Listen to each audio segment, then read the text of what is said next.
There we go. Okay, that was weird. It wasn't letting me go in. But it did.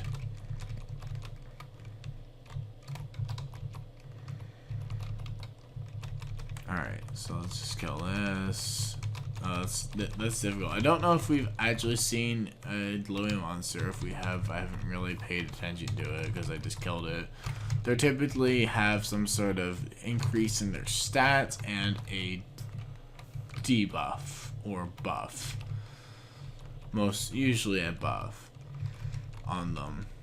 Well, it will never debuff them, but it might debuff you. Like it might be like inflicts freezing or something. Sometimes it's like takes very little magic damage or is resistant to ice, which would hurt me a lot. This one inflicts bleeding, so that if it's a debuff on me, a debuff of bleeding. It doesn't really matter if it can't hit me though. So that was quite the combo. This is the Forgotten Forest being a special dungeon. It has some special dungeons have interesting themes and just challenges basically. This one is elemental challenge. So you fight these super elementals of each element. Like this is Leia.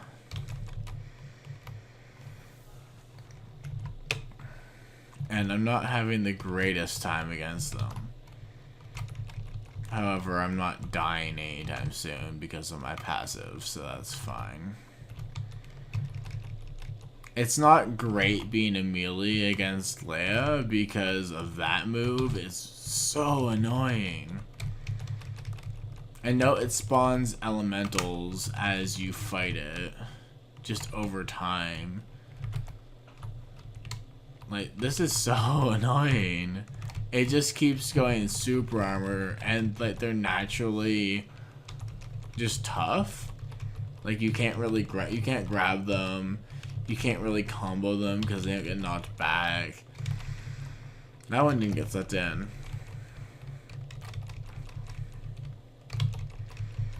As you can see, like melee classes, they don't deal with Leia as easily as ranged ones. Like I didn't even get hit on my ranged one against Leia because it had no way to kill me. It went into state, I backed up and started shooting it.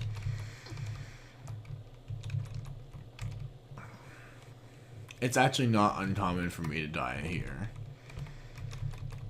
I would have died more often if I didn't have my passive. So this Soul Eater, it as you use I want to say as you use mana,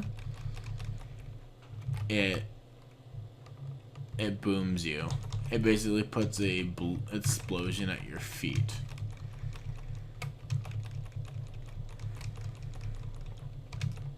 Every elemental in here can't be knocked back, which is really annoying. Well, it doesn't get knocked back very well, at least.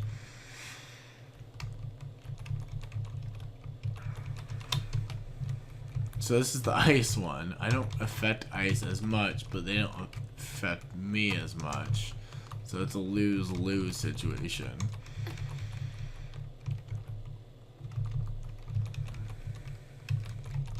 This is the most defensive of them, however, it has the weakest attacks to balance. Alright, that wasn't too bad. Rejuvenating Steadfast did not help you.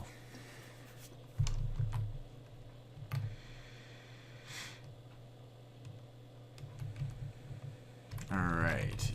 The light one, the highest damage and lowest defense, I believe.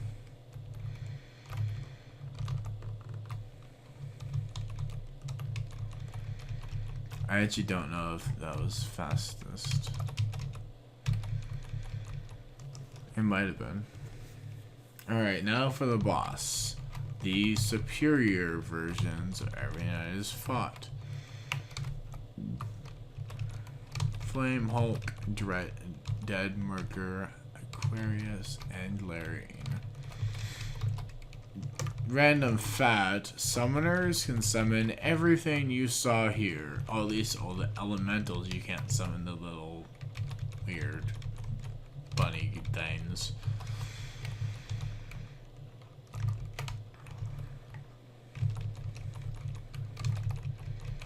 Alright. Ooh, Tau Warrior. I think that's the first time we've seen that. So that's a Tau. It's level 10 because of my title. Not from any particular, you can't really increase it through stats or anything. It's just always level 10, which means it's terrible past level 20 at most.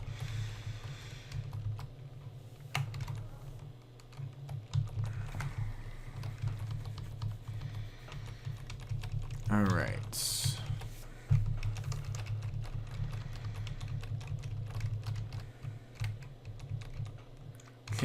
Beating this twice is enough to level up, so this is our second last dungeon.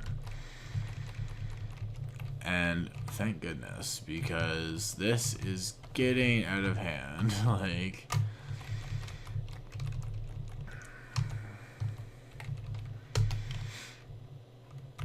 just the fact that it's so late and I'm reading things so incorrectly. No, yay, money bomb. +8. +8. That is really good, and I can't even use it. Wait, can I? I'll have to check. Because that looked like a staff, actually. Or not a staff, a rod.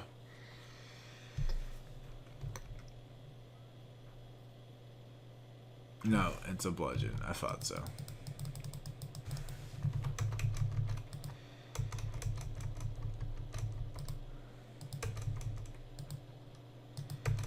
Alright, did those. It's fine, I can do that later.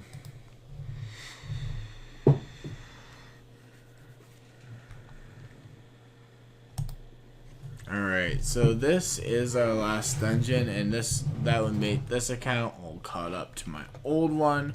However, my old one is going to have a bit more experience than this one, simply because it was done in a party.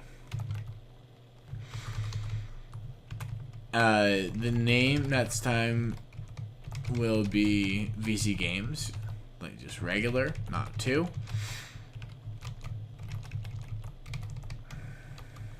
And I will just finish this. It's probably not too interesting.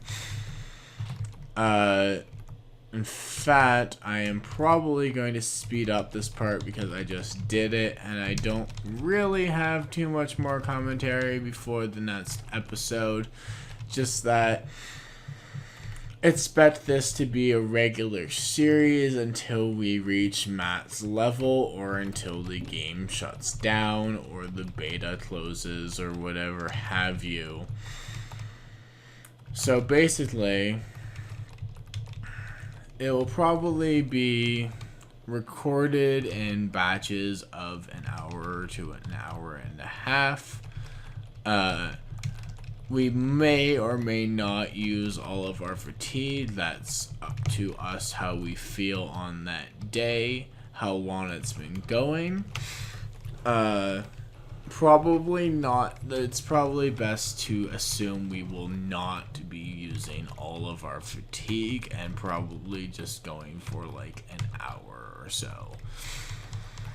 Which coincidentally is if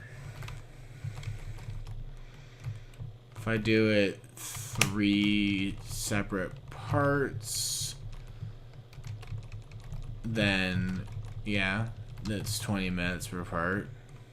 Yeah, it'll probably end up being recorded in 3-part sessions. I'm going to try and release,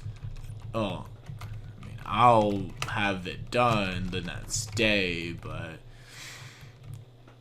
I'm probably going to release it an episode at a time, once every few days. Alright, and thank you all for watching. I'm just going to finish up this dungeon. It'll probably be sped up. And I hope to see you in the next one.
Alright, one last little thing. It unlocked a new map piece after I finished that, so I'm going to show that. I won't put it on invisible mode. So now we have this whole area to explore. Tons of new NPCs, as you can clearly see. Around here and here, there's quite a bit more to the world. And as we level up, we will unlock more of the map. Also, we have more epic quests. And we have... Oh yes, I forgot limited quests. Limited quests are daily quests that you can do one... well, that particular daily quest once per day. So we can do all of these once per day. And they give you rewards. These rewards are for the event, but there are other ones later on which give you powerful materials. So we have a talk to quest, which is fine, but I'm not going to do those right now. But I just wanted to show you that this is what basically every type of quest in the quest bar looks like. This is the new map. So that's what we unlocked from doing that dungeon. I hope you had...